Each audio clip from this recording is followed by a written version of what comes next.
Oke, selamat siang. Kembali dengan saya Alvin Lim dari LQ Indonesia Law Firm. Hari ini saya ingin memberikan edukasi hukum ya, dan juga ingin menunjukkan bukti kepada teman-teman. Kenapa saya ada mengadukan ini? Kalau dilihat ada surat dari Propam, saya mengadukan di sini Brigjen Helmi Santika dan Brigjen Wisnu Hermawan ya. Mereka berdua jabatannya adalah sebagai Dir Tipit Eksus, Direktur Tindak Pidana Ekonomi Khusus, dan seorang penyidik Kanit yang bernama Supri Hatianto di sini ya. Ini secara resmi LQ Indonesia Law Firm membuat aduan ke Propam atas dugaan ketidakprofesionalan. Kenapa kami menduga seperti itu? Hari ini kami akan membongkar adalah proses penyidikan yang menurut kami ini adalah bukan hanya amburadul ya, tetapi diduga ini bisa terjadi ada konspirasi nih di sini. Nah, bukti yang saya berikan hari ini adalah sebuah surat dari Kejaksaan Agung. Di sini bisa dilihat sampulnya di atas Kejaksaan Agung, ada tanggalnya 9 Juli 2021 dan kepada YTH di sini Brigjen Helmi Santika kepada Direktur Tipit Eksus di sini ya, Barreskrim Polri. Nah, kalau kita lihat tanggalnya di Juli 2021, Dir Tipit Eksusnya masih saat itu adalah Helmi Santika. Makanya kenapa Helmi termasuk salah satu yang kami adukan di Propam ya. Karena dugaan dari surat ini menunjukkan nih ketidakprofesionalannya. Kita akan bahas. Tapi sebelum kita bahas isi surat dari sini ya, ini kita lihat dulu keabsahan surat ini, teman-teman. Tadi teman-teman udah lihat kop suratnya di atas ini Kejaksaan Agung. Di sebelah kanan atas ini ada tulisan untuk keadilan ya. Nah, di belakang surat ini, jadi ini surat 78 halaman. Di paling belakang ini teman-teman bisa melihat ada tanda tangan dan ada cap ya. Ini atas nama Jam Pidum, Jaksa Agung Muda Tindak Pidana Umum. Jadi surat ini tanda tangan mengatasnamakan Jampidum di Kejagung ya. Jampidum itu bintang 3 ya teman-teman ya. Jadi supaya tahu nih, bintang 3 nih ngasih surat ke bintang 1 yaitu Dir Tipit Eksus untuk melengkapi berkas ya. Jadi dari petunjuk jaksa ini kita bisa lihat nih bagaimana cara penyidik itu memproses sebuah laporan dan apakah laporan itu ditangani dengan benar sesuai SOP atau tidak. Ya, kita akan bedah di situ. Nah, video ini nanti akan ada beberapa sesi karena ini 78 halaman, tidak akan mungkin selesai dalam satu sesi. Sesi pertama ini kita akan membahas syarat formil ya. Bagi teman-teman yang bukan lawyer nggak masalah, saya akan coba jelaskan dengan example ya, dengan contoh dan dengan ilustrasi yang mudah dimengerti teman-teman. Sebelum kita bahas di sini, mari kita lihat sebuah video ya. Jadi penyidikan ini sering terjadi penyelewengan teman-teman ya. Dan kalau bahasa Inggrisnya, bahasa kerennya itu sebenarnya bahasa hukumnya adalah obstruction of justice ya. Obstruction of justice. Jadi kenapa obstruction of justice? Di dalam melakukan proses penyidikan atau proses hukum itu sebenarnya ya kan aparat-aparat itu seharusnya melakukan dengan baik. Tapi ada aparat-aparat yang menyimpang, oknum-oknum yang menyimpang ya. Baik itu oknum lawyer, oknum penyidik, oknum jaksa maupun oknum hakim, itu pasti ada. Kita sebut oknum di situ, bukan institusinya teman-teman ya. Nah, ini ada sebuah film yang sangat seru nih di sini ya. Yang saya mau putar sedikit aja, 1 menit aja di sini ya. Ini adalah talk show dua sisi di TV One dengan judul Fredrik Kuasa Hukum Tak Kebal Hukum ya. Jadi lawyer itu berdasarkan undang-undang advokat itu sebenarnya ada yang namanya kekebalan hukum. Tetapi ya kan lawyer sering sekali menjadi praktek kriminalisasi ya, dan juga sasaran tembak yang sangat empuk di situ ya. Nah, kita coba denger nih. Di sini ada Otto Hasibuan, Ketua Pradi, ada juga di situ Hotman Paris ya, salah satu pengacara senior yang kondang, dan ada juga Johan Budi nih di sini ya sebagai jubir KPK waktu itu. Mari kita dengar yang mereka bicarakan singkat. Saja, dan kami tentu sudah memiliki bukti-bukti, bahkan kami sudah proses lebih dari 6 orang. Sebagian yang sekarang masih di penyidikan, sebagian yang lain sebelumnya sudah divonis bersalah oleh pengadilan. Bahkan dulu ada satu orang advokat di tahun 2008 yang juga diproses oleh kejaksaan menggunakan pasal obstruction of justice Penyidik ini. nggak pernah kalian proses. Jadi banyak itu oknum penyidik yang merekayasa BAP, dan itu di sini disebutkan juga di pasal 21 ini juga terhadap para saksi gitu loh. Ya, jadi bukan hanya penyidikannya, tapi kalau keterangan saksi dikerjain. Tapi Ya, saya- sekarang Pak, pertanyaannya, kan kita udah sependapat tadi itu, kita udah sependapat memang unsur etikat baik itu gugur kalau terbukti ada itulah yang merintang ini. Tapi kenapa hanya pengacara yang korban gitu loh? Biar gimana pun saya amini pengacara gitu loh. Ya, saya kira begini. Nggak berani sama penyidik kan? Biar dikelirkan terlebih dahulu, dari seluruh kasus yang kita tangani dengan obstruction of justice, advokat itu hanya satu. Jadi sisanya itu ada yang dari swasta, ada yang dari unsur-unsur yang lain, bahkan termasuk kepala daerah juga kita Penyidik proses. Belum ada sampai dengan saat ini. Sepanjang Oke, cukup jelas ya tadi ya. Ini jelas sekali dibilang Hotman Paris ini orang yang menurut saya cerdas ya beliau ya. Beliau cerdas walaupun saat ini mungkin cara pikirannya nyentrik lah. Beliau lebih sebagai entertain dibanding advokat kalau menurut saya. Tetapi kita tidak bisa underestimate dia punya kecerdasan. Ketika bicara dengan Johan Budi dan Johan Budi bilang ada oknum atau advokat ya di 2008 juga ada advokat yang kena. Tapi Hotman Paris menyinggung loh di situ. Ya, penyidik bagaimana? Penyidik bagaimana? Karena banyak sekali penyidik itu yang menyimpang. Ya dalam video ini pun nanti nih saya akan berikan bukti bagaimana penyidik itu menyimpang teman-teman ya. Di situ ya saya berikan bukti loh. Bukan asumsi tapi bukti teman-teman ya. Dan ditanyakan pernah nggak penyidik itu diproses obstruction of justice? Jawaban Johan Budi sangat clear. Tidak pernah. Ya, jadi selama ini ya kan yang seharusnya diproses itu tidak pernah diproses apabila melanggar hukum, yaitu adalah oknum Polri teman-teman ya. Mereka ini oknum yang sangat luar biasa superpower, mereka berjamaah, mereka saling membantu dan mereka merusak negara ini. Oke. Saya akan bahas pertama kali ya ini. Jadi ini ada 78 halaman, halaman pertama kop surat sini sampul ditujukan kepada Dir Tipitexus Mabes Polri di sini ya. Halaman kedua dan ketiga kita nggak anggap ini penting ya karena banyak lah istilah berkas-berkas ini berkas asal-asalan lah kalau saya lihat ya. Ini dibilang di sini kalau yang kecil-kecilnya petunjuk 1 nih contoh sampul berkas nggak ada tanggalnya. Terus petunjuk 2 dibilang di sini bahwa sampul berkas ini belum ada tanda tangan dari penyidik Suprihatianto ya. Nah, penyidik atau Kanit Suprihatianto inilah yang kami laporkan. Kenapa? Karena dia yang menyidik kasus ini di situ ya. Makanya bisa diduga ini dugaan penyelewengan itu dilakukan oleh mereka berjemaah ya.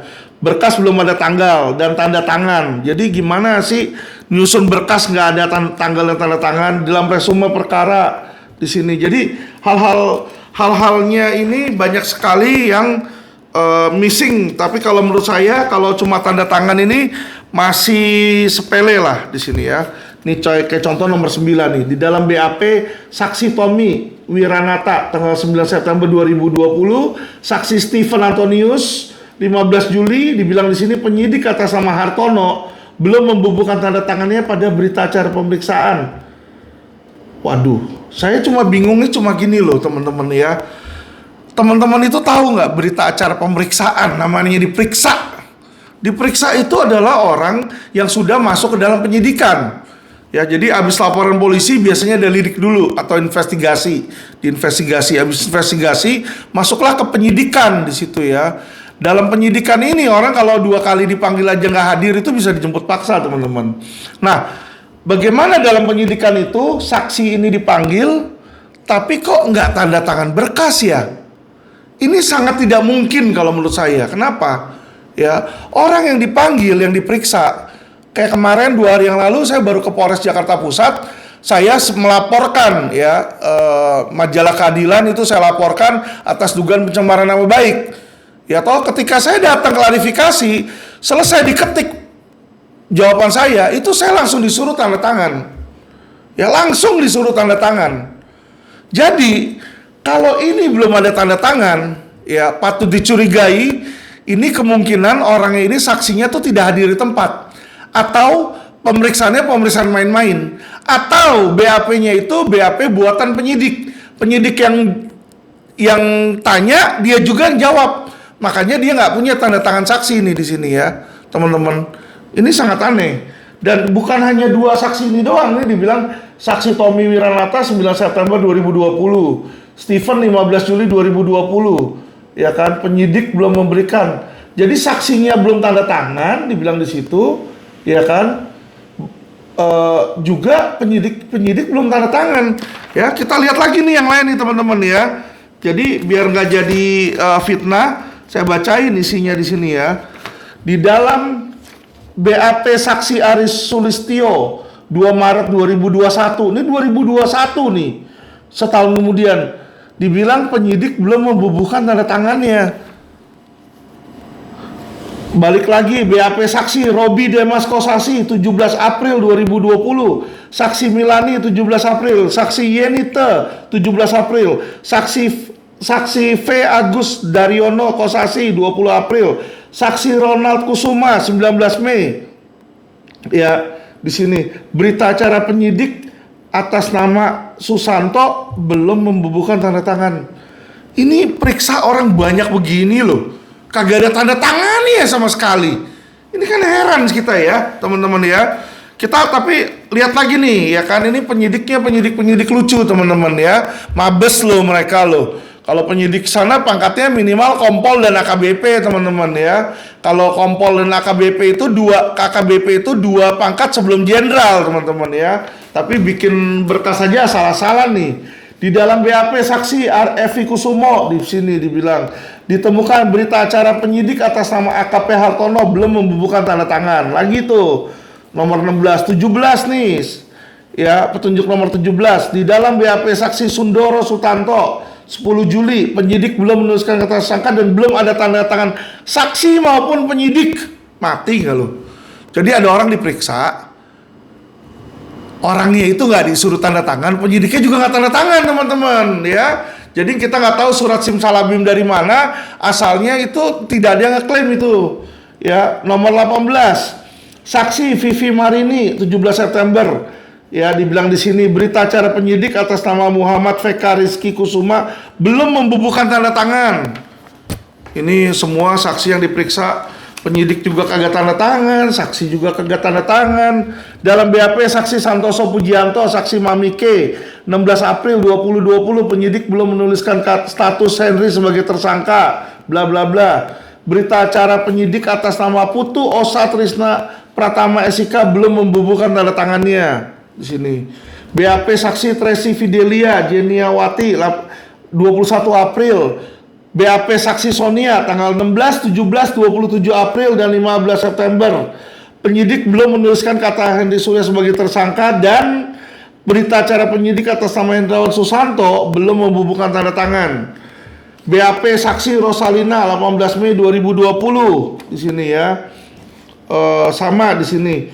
Belum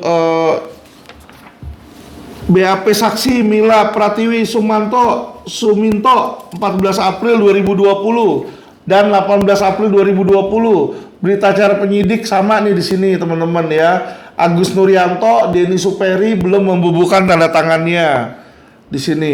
Saksi Hermalia 29 Mei 2020 ya, sama nih si Supriyanto SIK dan Hartono belum membubuhkan tanda tangannya.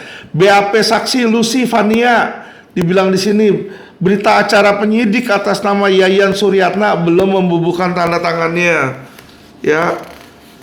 Nah, ini ada seorang saksi ahli juga nih, BA pengambilan sumpah ahli Saragi ya, dibilang di sini belum ada tanda tangan dari saksi. Jadi saksi ahli dipanggil sama polisi, di situ diambil keterangan tentang keahliannya, tapi nggak tanda tangan juga di sini ya. Jadi bingung nih saya nih, namanya berita acara di mana-mana semua orang disuruh tanda tangan, tapi ini kagak ya. Itu bukan cuma satu tadi si Hendra Saragi, ini juga sumpah ahli Dr. Agus Budianto belum membubuhkan tanda tangan.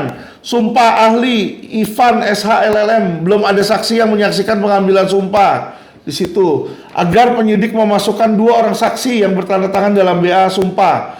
BA tambahan tersangka Hendy Surya 11 Mei, belum ada tanda tangan penyidik juga. Jadi si Hendy Surya diperiksa, tapi penyidiknya nggak tanda tangan juga di sini ya. Petunjuk 34. BAP tersangka Hendy Surya tanggal 20 April dan penasihat hukum terdakwa belum membubuhkan tanda tangannya pada BAP.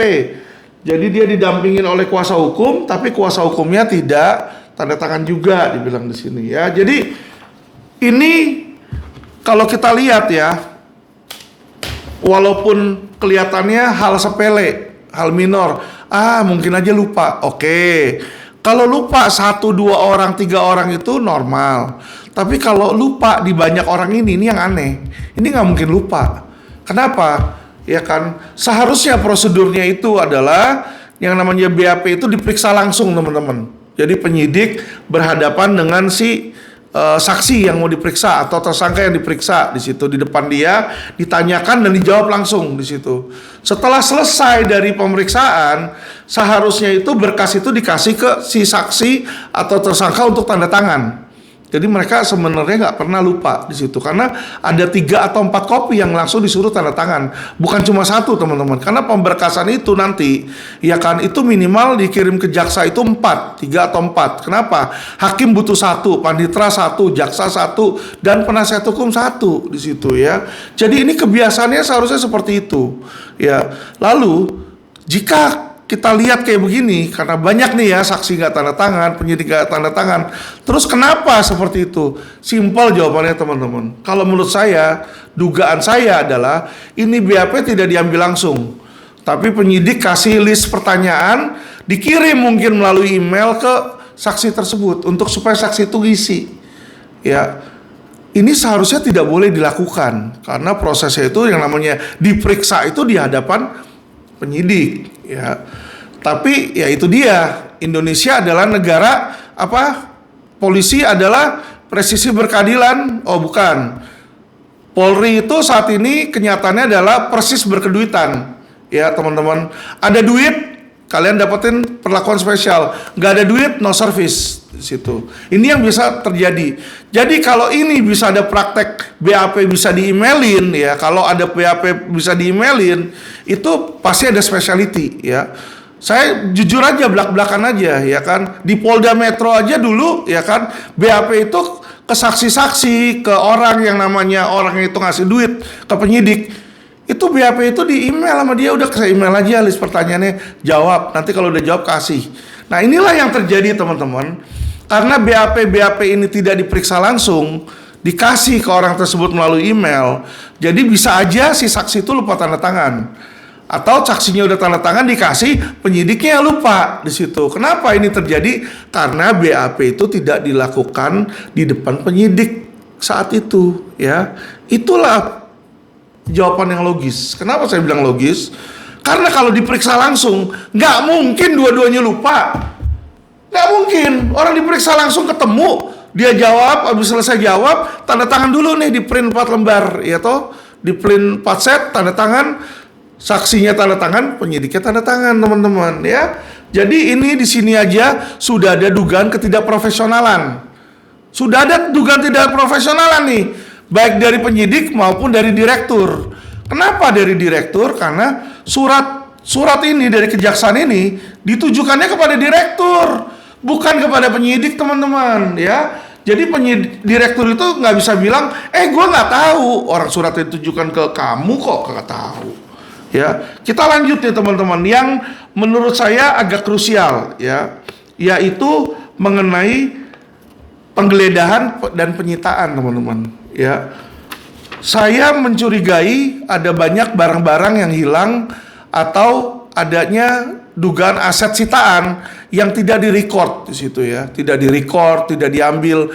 Nah, ini yang sering terjadi, menjadikan adanya celah bagi penyidik atau bagi oknum Polri untuk bermain. Ya, seperti yang saya tunjukkan bukti sebelumnya kasus SPI, itu ada oknum Polri bermain, teman-teman, ya. Jadi tidak menutup kemungkinan dalam kasus Indosurya dan kasus robot trading bodong lainnya, itu bisa terjadi ada penyelewengan, ya. Itu jelas sekali. Contoh, ya kan, Indra Kents cepat sekali ditangkap, diproses, di press release, ya. Kasus Fahrenheit kita mau lapor aja dipersulit, dan Hendy Susantonya katanya ownernya itu sudah ditangkap tapi nggak pernah dirilis sampai sekarang, nggak jelas itu, antah berantah ya teman-teman ya. Jadi hal-hal yang tidak ada transparansi ini patut kita curigai, ya, dan patut diwaspadai bersama. Saya masuk selanjutnya yang sudah mulai penting di sini ya, yang sudah bukan hanya kesalahan sepele kalau menurut saya. Ini bisa dilihat surat perintah penggeledahan di sini belum diberikan tanggal. Jadi ketika geledah itu tanggalnya masih dikosongin, kan aneh. Yang namanya orang geledah itu dia harus tulis tanggalnya, dan sebelum geledah surat geledah itu harus ditunjukin kepada yang punya rumah, teman-teman ya. Jadi kalau nggak ada tanggalnya, kan aneh itu kapan dilakukannya. Nomor 36, surat perintah penyitaan. Belum ada tanda tangan yang menerima perintah dan daftar nama penyidik belum diberikan tanggal. Bagaimana ada surat perintah penyitaan, ya kan? Tanda tangan orang yang nerimanya nggak ada. Terus yang lakuin siapa? Yang bertugas itu siapa? Dibilang di sini loh, daftar nama penyidiknya aja juga belum diberikan tanggal dan nggak ada tanda tangannya, teman-teman. Lucu ya. Penyitaan itu sudah dilakukan, tapi suratnya itu tanda tangannya nggak ada dan nggak ada tanggalnya juga. Jadi yang dia lakukan, dia sita dulu, baru bikin suratnya belakangan nih kalau saya lihat. Ini praktek-praktek oknum Polri, teman-teman ya. Oknum yang tidak bisa kita toleransi sebenarnya. Karena kenapa? Korbannya ini masyarakat loh, teman-teman. Karena kalau penggeledahan itu tidak sesuai dengan formil, apa yang dilakukan? Seharusnya prapit. Tapi yang namanya polisi, mereka saling melindungi. Ya toh, oh kenapa lupa tanda tangan sama tanggal? Udah buru-buru ditanggalin. Ya kan, walaupun tanggalnya dia mundurin, ya kan sekarang udah tanggal 4 April, dia bilang, oh udah dia mundurin lagi aja ke tanggal 31 Maret bisa. Di situ. Ya mereka-mereka juga kok yang bikin suratnya. Ya teman-teman ya, jadi di sini bisa dilihat nih. Ya, walaupun ini hal sepele, petunjuk jaksa di situ justru ini menunjukkan nih borok-boroknya si polisi ini di sini. Saya lanjut lagi teman-teman ya. Setelah digeledah, dia terima barang. Di dalam menerima barang ada surat tanda penerimaan nih, nomor 38 ya, petunjuk nomor 38. Surat tanggal tanda penerimaan nomor STP 597 nih. Tanggal 24 Agustus 2020, bagian bawahnya terpotong di sini. Kok bisa bagian bawahnya terpotong? Ya biasanya apa yang ada di bagian bawah, teman-teman? Di bagian atas itu biasanya kop, ya kop surat. Yang namanya surat itu pasti ada kopnya.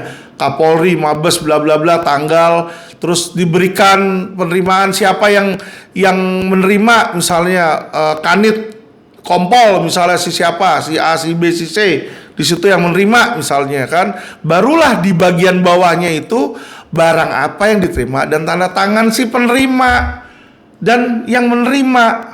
Ngerti ya teman-teman ya? Jadi ini kalau bagian bawahnya terpotong nih, udah pasti tanda tangannya nggak ada nih. Karena tanda tangan biasanya di bagian bawah.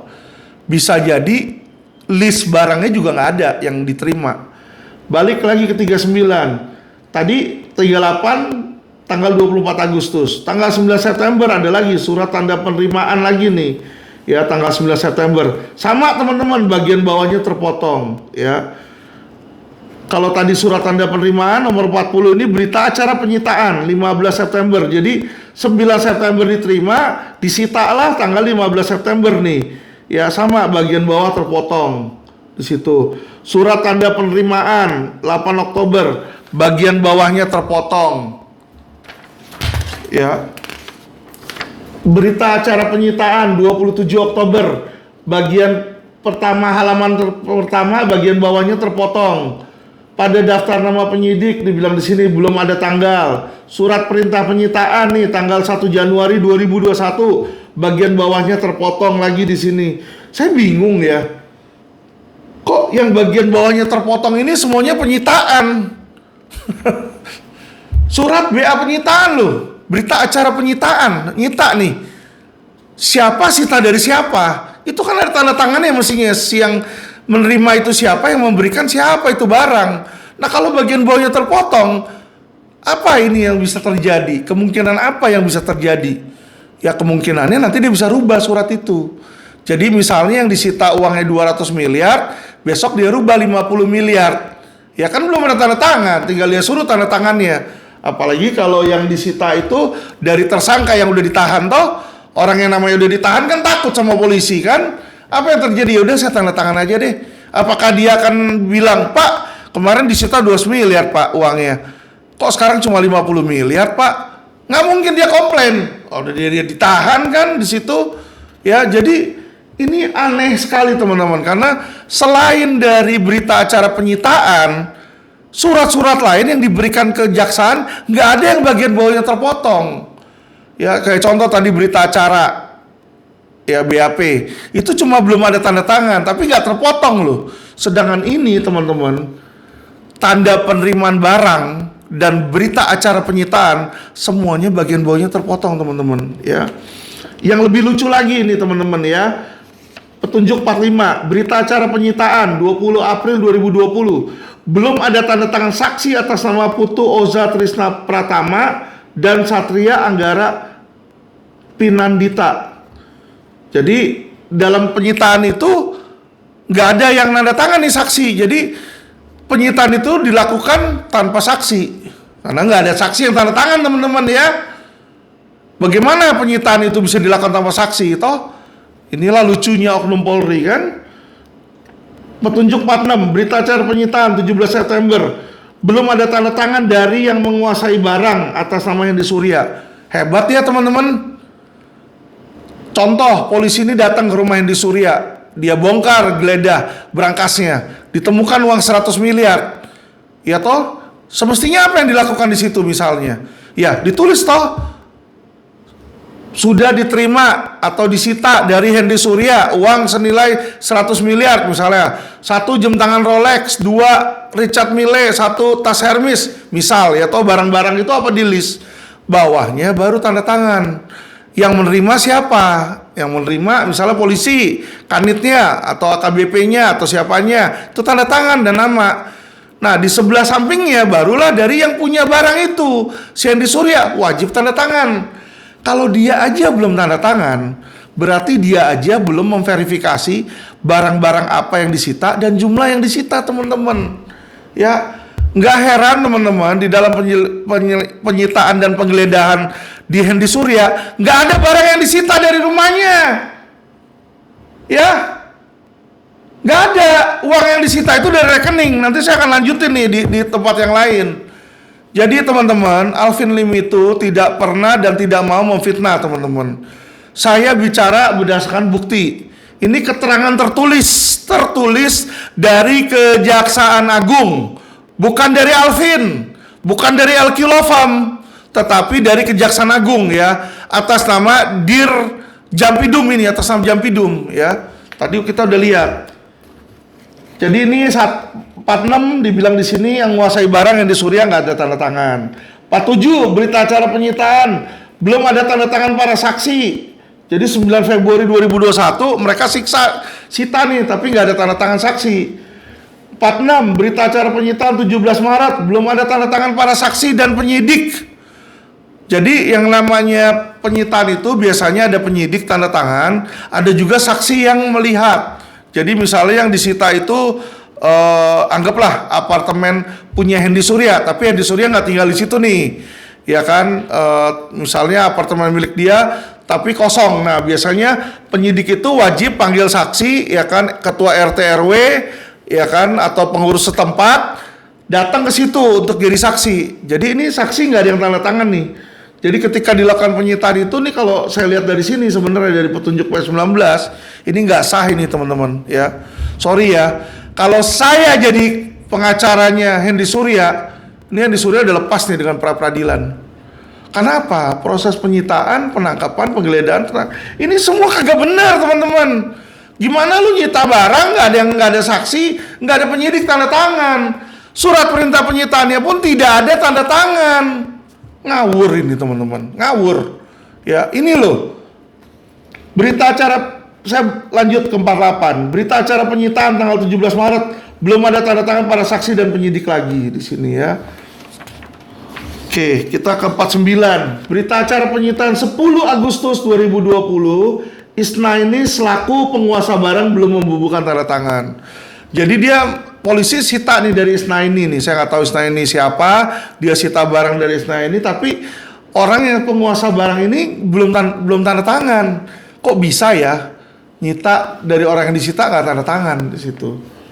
Ya, jadi teman-teman, kalau kita lihat dari sini, ya, dari syarat formil dengan tidak adanya penyitaan, di sini nggak heran teman-teman. Kenapa saya bilang nggak heran? Kalau waktu itu tanggal Juni tanggal 3 itu Helmi Santika di CNN itu bilang bahwa ada kapal pesiar ya yang disita di situ. Dia bilang ada kapal pesiar. Nah, tetapi ketika Wisnu press release di bulan Maret, kapal pesiar itu udah nggak disebutin lagi teman-teman. Ya, dan nanti untuk membuktikan itu bagi masyarakat akan sangat sulit, apalagi bagi para korban. Kenapa? Kalau berita acara penyitaannya aja nggak ada yang tanda tangan, ya udah hilangin aja itu berkas, selesai. Ya toh nggak pernah tanda tangan kok saksinya, nggak dikasih kopi kok saksinya, repot itu udah kalau kayak begitu.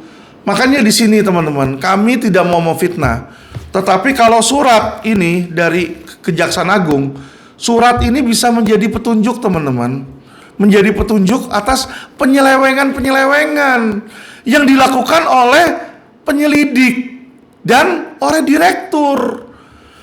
Kenapa saya bilang direktur itu tahu? Karena ini ditujukannya kepada direktur teman-teman.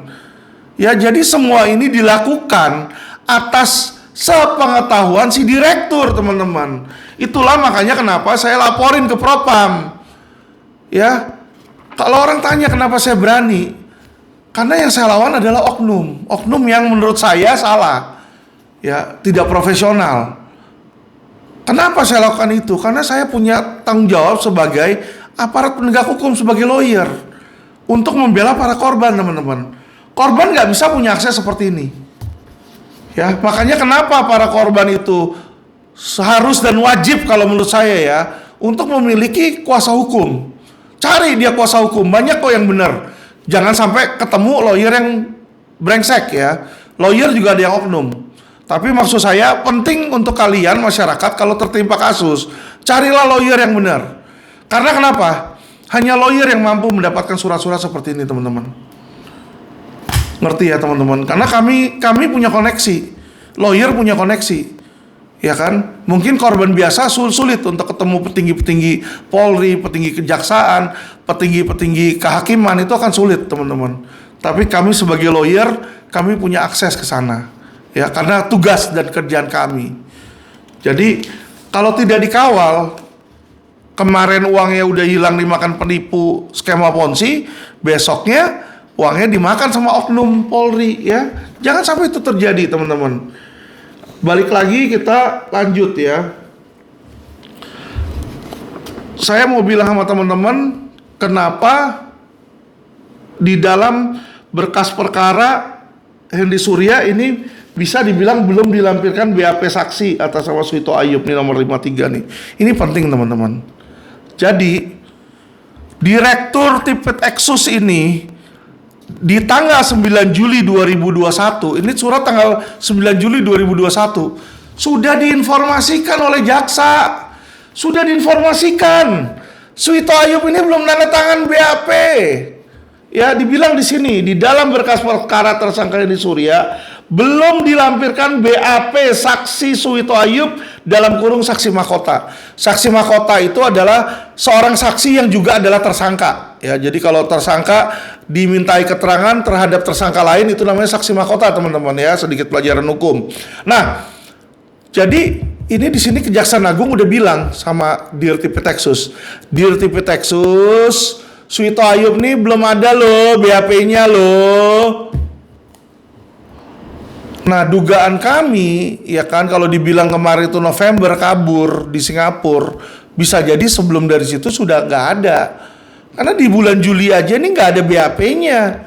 Jadi pertanyaan saya, sejak dijadikan tersangka, kalau Suito Ayub nggak pernah tanda tangan BAP-nya dia, karena petunjuknya di Suito Ayub itu dia nggak tanda tangan BAP, teman-teman.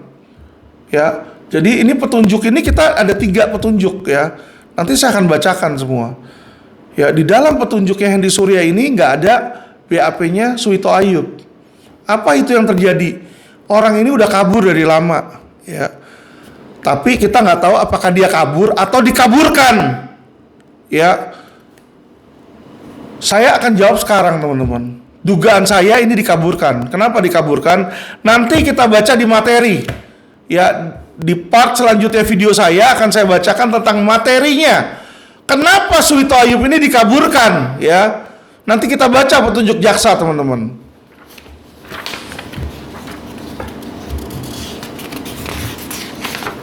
Di sini sangat jelas ya, di 55 ini bilang BAP tersangka, poin 3 menerangkan dalam pemeriksaannya sebagai tersangka nih, Hendy Surya didampingi penasihat hukum. Saya bingung ya, kalau Hendy Surya kan didampingi penasihat hukum, Suito Ayub juga didampingi penasihat hukum. Tapi kok kenapa BAP mereka nggak ada tanda tangan di situ? Ya, jadi ini yang menjadi pertanyaan, rame orang di situ tapi nggak ada tanda tangan. Ya, kenapa saya bilang seperti itu? Ini di dalam pemeriksaannya dibilang di sini Pak tersangka ini didampingi oleh penasihat hukum antara lain A. Dari kantor Hotma Sitompul and Associate, B. Dari kantor hukum Junifer Girsang and Partner. Ini udah papan atas lah, kalau LQ nggak ada apa-apa lah dibanding mereka ya. Mereka ini udah senior. Ya, mereka ini udah senior. Jadi kalau kita lihat saksi-saksi itu tersangka, BAP-nya itu didampingi, tapi kalau nggak ada tanda tangan penyidik dan nggak ada tanda tangan si tersangka atau saksinya itu saya bingung, teman-teman. Makanya ya, di sini pun juga bilang nih, dalam berkas perkara belum dilampirkan surat kuasa khusus tersangka terhadap penasihat hukum dari 2 kantor hukum tersebut. Jadi polisi bilang ada BAP, dia didampingi oleh 2 kantor hukum, teman-teman. Tapi surat kuasanya polisi nggak minta, aneh nggak?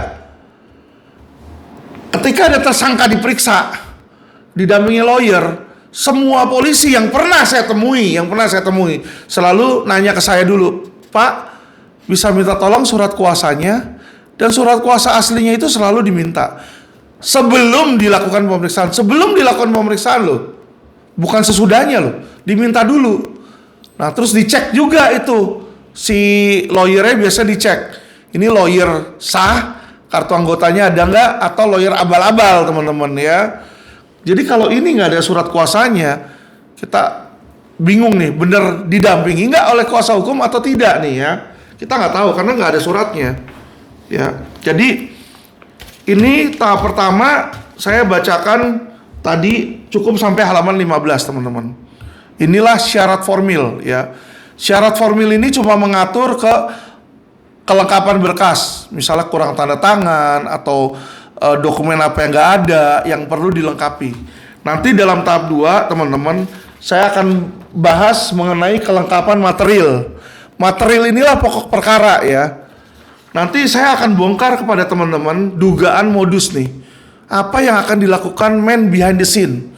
Jadi Indosuria ini 15 triliun, teman-teman, sangat besar ya. Itu teman-teman tahu bahwa kasus Indosuria ini ternyata, teman-teman, kalau nantinya kita baca di material, itu bukan 15 triliun, teman-teman, melainkan 47 triliun ya. Bukan 15 tapi 47 triliun ya. Ini ada di sini, ada. Saya akan bahas di selanjutnya. Jadi nanti dari kelengkapan material ini, ya kan, dari kelengkapan material ini nanti kita akan melihat nih kira-kira modus apa yang terjadi dan kira-kira apa sih yang dilakukan ya. Jadi teman-teman, rekayasa yang terjadi di dalam kasus ini sangat luar biasa, teman-teman. Sangat-sangat luar biasa. Dan ini adalah kejahatan yang sangat luar biasa. Ya, ribuan korban Indosuria yang sudah jatuh ketimpa tangga, dihajar ya oleh oknum-oknum Polri nih. Ya, mereka dikriminalisasi lagi, dirugikan lagi, tetapi teman-teman, pemerintah diem 1000 bahasa. Kapolri yang bilang presisi berkeadilan, ya, yang bilang ikan busuk lah dari kepalanya lah, ya toh. Kenapa kok tidak melakukan tindakan? Teman-teman, saya sudah melaporkan itu, ya ke Propam, katanya kalau ada oknum Polri laporin di situ kan. Saya udah lapor loh. Sampai sekarang sebagai pelapor pun saya nggak pernah dipanggil, teman-teman. Ya, jadi kalau dibilang mau diberantas, Polri mau pembersihan, sorry, menurut saya itu masih omong kosong, masih sampah. Kata-kata mereka ini cumalah pencitraan, teman-teman. Kenapa? Realisasinya, kinerjanya itu tidak ada, nol besar. Ya, nol besar, teman-teman. Ya, polisi kalau kita datang ke sana minta bantuan, nggak kasih uang, itu biasanya laporan polisi nggak jalan. Makanya muncullah tagar percuma lapor polisi. Kenapa? Laporan polisi tanpa uang nggak akan jalan. Di situ, teman-teman, ya. Jadi dari syarat formil ini kita bisa melihat dugaan awal, ya, di mana aset-aset itu bisa hilang dan bagaimana penyitaan Polri itu tidak maksimal. Nanti saya akan infokan lagi di sini, teman-teman. Di syarat material ini sudah disebutkan oleh jaksa, ya. Ada aset, teman-teman, 5 triliun yang tidak disita oleh polisi. Ya. Jadi polisi selama ini baru gembar-gembor mereka sita 1,5 T. Ya. Padahal jaksa udah suruh mereka sita lebih dari situ, teman-teman. Ya, itu satu. Kedua, jaksa udah bilang sama mereka untuk supaya seret nih aktor-aktor terkait, ya. Untuk seret aktor-aktor terkait. Jadi kami menduga yang namanya TPPU itu yang menerima aliran dana ini bukan cuma Hendy Surya, tapi ada orang-orang lain di situ. Nah, sampai sekarang ya kan tipe Texas itu sangat tumpul. Jadi di dalam proses penyidikannya ini sangat tumpul. Disinilah makanya LQ kami ini sangat vokal dan kami ini bicara, speak out, teman-teman. Oke. Jadi dugaan hilangnya kapal pesiar dan aset-aset lain kita bisa lihat dari bukti ini, teman-teman. Ya, belum dibubuhkan tanda tangan, bagian bawah terpotong di sini, ya. Inilah makanya kenapa bisa aset-aset itu hilang di situ atau aset-aset itu nggak jelas. Ini mungkin bisa dilihat biar lebih jelas, ya. Tulisannya nih, bagian bawah terpotong, kelihatan nggak di situ? Ya, berita acara penyitaan bagian bawah terpotong. Jadi dalam berita acara penyitaan itu seluruhnya bagian bawah dipotong. Terpotong atau sengaja dipotong ini? Ya kan? Bagaimana kalau cuma satu sengaja? Oke lah, nggak sengaja lah, ya dong.